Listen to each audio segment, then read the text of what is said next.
The hall shimmered with synthetic starlight. Arches of polished obsidian and pulsing energy spiraled upward like frozen waves, converging at a vaulted dome above. Below, hundreds of representatives from across the Galactic Alliance sat in perfect formation, uniformed, expressionless, efficient. Not a whisper disturbed the air. This was the ceremony of unity, the capstone of generations of interstellar diplomacy and hard-earned peace. Commander Alara Voss stood near the platform's center, her spine straight, hands at her sides, her breath measured. The white and gold of her ceremonial uniform caught the light, gleaming like armor, though no battlefield lay ahead. Only words, promises, and the weight of representation. Humanity's banner, stitched with constellations and flame, hung behind her. The culmination of Earth's place in the Alliance rested on her shoulders. She felt the stares, not just of the assembled, but of history. Even among species with no eyes, the sense of being watched was undeniable. Her presence here was not without controversy. Humanity, ever unpredictable, emotional, volatile, had not been universally welcomed. They were a young race, rich in passion and poor in caution. And she, Alara, had become their symbol, not because she sought it, but because she was one of the few who could translate feeling into diplomacy without setting the galaxy on fire. To her right stood Chancellor Vela of the Vryn Dominion, his tall crystalline form refracting the ambient light. To her left, the solemn Grand Arbiter of the Ol, who communicated in harmonic chords vibrating through the floor.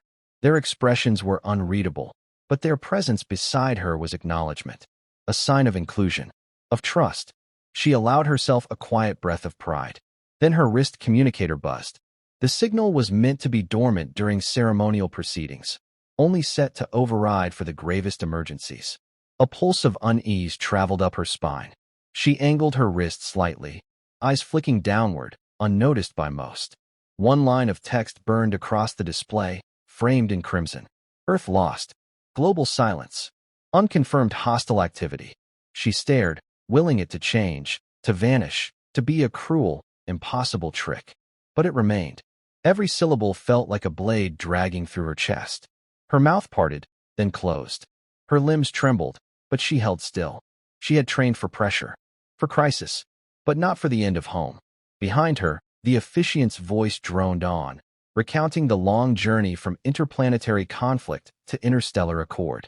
Each word echoed with cruel absurdity now. Alara's breath hitched.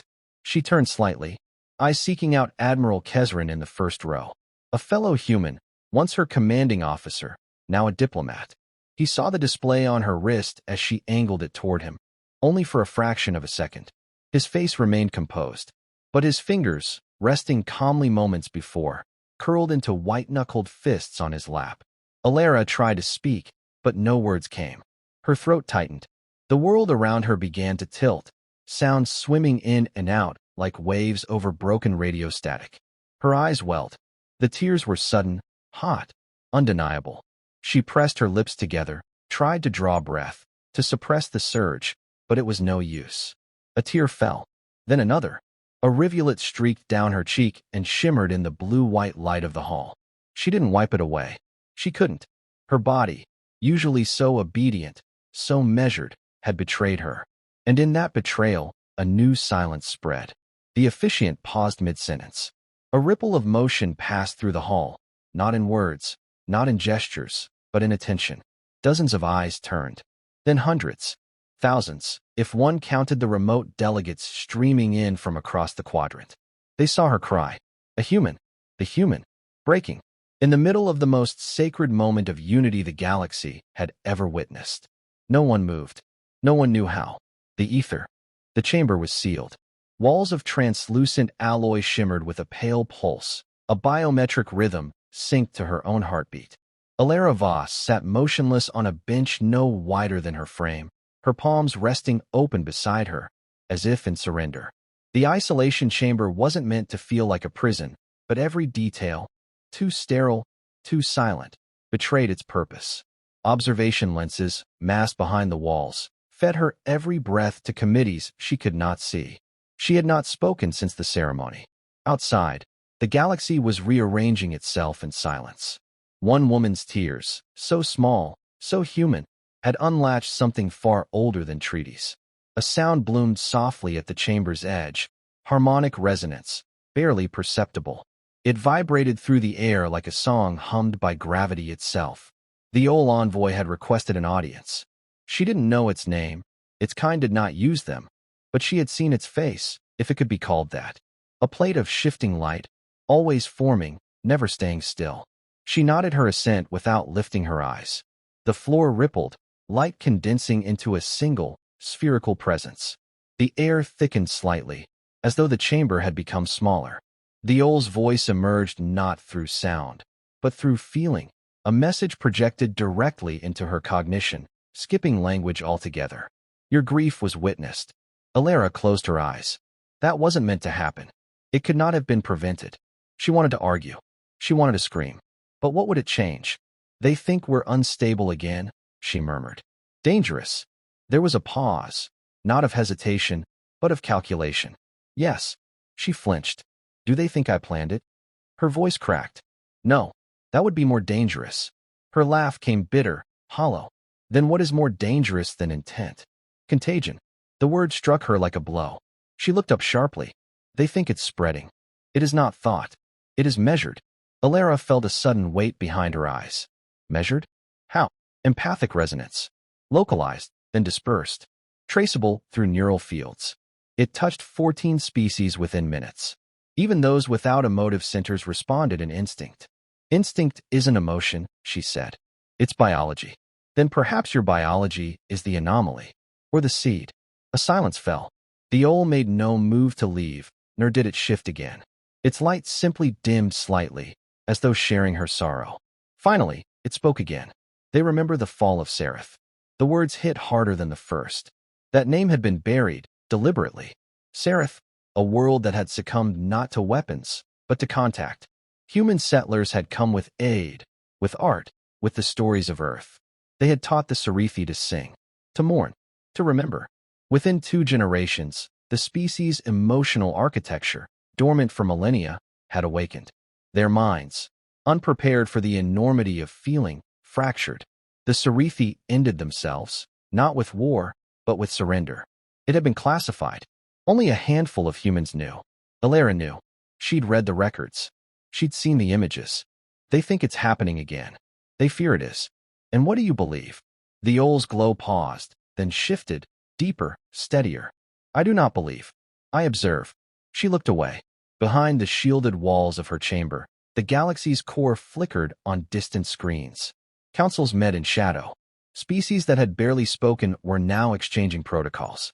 It was no longer just about Earth's destruction. That, somehow, had become secondary. The fear now was human feeling. Empathic transmission. Grief as a force of destruction. The door hissed, and the resonance dimmed. The old dissipated like fog into light. Alara was alone again. A chime echoed above her. Commander Voss, came a human voice, neutral, practiced. You have been summoned by the High Convocation. Your presence is requested immediately. Escorts await outside. She stood slowly, ignoring the ache in her joints. She hadn't slept. She hadn't needed to. The corridor outside the chamber was dark, trimmed in amber lines that pulsed with each of her steps. 2 guards, human, though unrecognizable, walked ahead, not looking back. She followed, her mind blank. The chamber they entered was small compared to the grand hall, but more ancient. Symbols from 100 worlds spiraled across the domed ceiling. The floor was obsidian again, but matte this time, quiet underfoot. Around a circular dais stood 12 figures, each belonging to a species older than the human confederation by centuries, if not eons. The Chancellor of the Vrin was among them. So was the Etherean Archkeeper, whose presence caused the air to warp gently. In the center of the room stood a podium, featureless, lightless. Alara approached it, heart steady despite the chaos in her mind. You stand, began a voice, rough and deep, perhaps Varnathi, as the living representation of your species. She nodded. Earth is lost, but the presence of your kind remains. It is this presence that now raises question. Another voice chimed in, this one higher, rippling. You carry the weapon none have yet understood. You carry memory. She felt her breath grow shallow. You wept, a third said, and the galaxy shuddered. Alara raised her eyes. What would you have me say? Silence. Would you have me lie? Say I did not feel it. Say Earth did not matter. One figure stirred. It is not your honesty we question, but your effect. You fear that others will feel what I feel. We know they have already. She stepped closer to the podium. Then you've already lost. Because feeling doesn't stop at quarantine. You can contain a virus, a broadcast, a warhead, but not sorrow. A ripple passed among the council. Not speech, something older. You want to protect the peace, she said. So do I. But you're afraid because, for the first time, your peace is at risk not from destruction, but from awakening. The Vryn Chancellor leaned forward, his crystalline face fracturing light like a prism. What are you, Commander Voss? I am what remains, she said softly. And what comes next? Alara met his gaze without blinking. That depends on whether you choose to feel or to fear. The room was still. No declaration followed. No dismissal. She turned and walked from the chamber on her own, each step a question echoing in the void behind her. The hallway outside was colder now, less certain.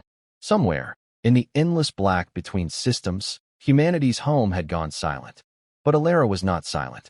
Not anymore. And neither, she suspected, was the galaxy. The stars shifted as if in mourning.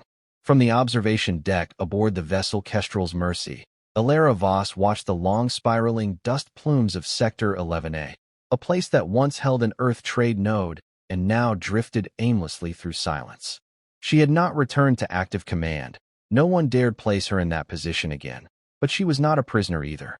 In the wake of the convocation hearing, the Council had chosen deliberation over punishment, hesitation over action.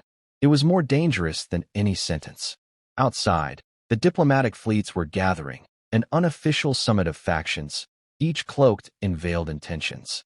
The Council hadn't declared a ruling, but their silence had sent ripples across systems. Alliances faltered, old scars reopened, and the galaxy, once stabilized by fear of extinction, now threatened to be undone by a single paradox. Humanity had become more powerful and lost than it ever was in force. Alara stepped back from the viewport, her reflection caught in the curve of the glass. The eyes that stared back were still hers, but colder, older. Behind her, a soft chime. Permission to enter? Came a voice she hadn't heard in months. She turned slowly. Cale Morin stood in the entryway, dressed not in Confederation white, but in the dusk blue of civilian liaisons. His uniform bore no insignia now, not after his resignation. But his eyes, gray, thoughtful, still held the weight of command. I thought you'd left, she said. I had. Then why are you here? Because you're not the only one who remembers. She studied him for a moment before nodding toward the seat by the panel. You can sit, if you're staying. He moved quietly, like someone used to making others comfortable. For a moment they said nothing. The hum of the vessel's systems filled the silence. There's unrest on Terney's Prime, he said eventually. The Ol initiated a withdrawal. Trade hubs have stalled. Refugees from neutral systems are flooding outer stations. They think we've infected the galaxy. No, he said. They think the galaxy was already infected. You just gave it a name. She looked at him sharply. I've read the ripple data, Cale continued. You cried, Alara. And every translator, every empathic scanner, every neurokinetic pulse synced with a single frequency spike. It's never happened before. I didn't mean to. I know. That's what terrifies them. You didn't mean to. And still, you changed everything. Her hands curled into fists. What do you want me to do? Undo it? Pretend I don't care? Pretend Earth didn't matter? No, he said gently. I want you to tell them what comes next. She stared at him. What if I don't know? Then say that. Say something. Because if you don't, they'll decide for you. For all of us. A flicker passed between them, brief but loaded with history. He'd been there when the last message from Earth came through. He'd held the perimeter while she watched her home vanish in real time. Not to fire, not to war, but to the silence of obliteration. She rose from her seat, pacing slowly toward the center of the deck. You know what I fear, Cale? He nodded, but let her speak. That they'll choose fear over change. That they'll erase us not because we were wrong, but because we were right too early. A console lit up on the far side of the room. Incoming transmission, Drawl Sphere Alpha. Cale stood. That's them.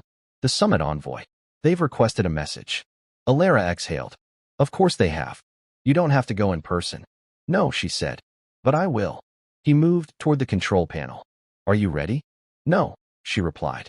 But that never stopped me before. The projection chamber on Dral Sphere Alpha was ancient, etched with glyphs older than warp. Alara stood alone, though she knew billions were watching. Not in real time, perhaps, but soon enough. The chamber responded to her presence. One by one, the envoys formed around her. The translucent currents of the Ol, the jagged fractal forms of the Varnathi, the cloaked stillness of the Aeon Kin, and dozens more. No names, no introductions. Only witness. Alara stepped forward. No podium. No weapons. Just her voice. You saw me cry, she began. You watched grief spill from a human soul and decided it was dangerous. And you're right. A murmur, not of sound, but of ambient reaction. It is dangerous, she said. Because it means we remember. Because it means what is lost was loved. Because in that moment, I carried all of Earth within me. And now, so do you. She let the silence linger. You can call it contagion. You can call it instability. But I call it awakening. You fear our sorrow because it speaks a language older than your protocols. You fear it because it reminds you that beneath all the treaties and bioforms and collective wisdom, you once felt like this too. Another ripple. A reaction from the Aeon Kin, a slight tremor in the spatial fold. I'm not here to apologize, she said. And I won't promise we'll never feel again. What I will say is this. We are not a threat because we suffer. We are a threat because we make others remember how to care. A long silence followed. She didn't break it. She simply waited. And then, one by one, the projections began to fade. Not in rejection, but in understanding. Kale's voice came through the calm. You did it. No, she said. I just stopped hiding. On the observation deck hours later, she stood again at the viewport. Outside, the stars had shifted, ever so slightly, but in their new positions, there was meaning. Alignment. Behind her, the crew watched her differently now. Not as a commander, not as a relic of Earth, but as the future's voice. She closed her eyes. They saw a human cry, and realized the end had begun. But not the end they feared. The end of silence. The beginning of something far greater.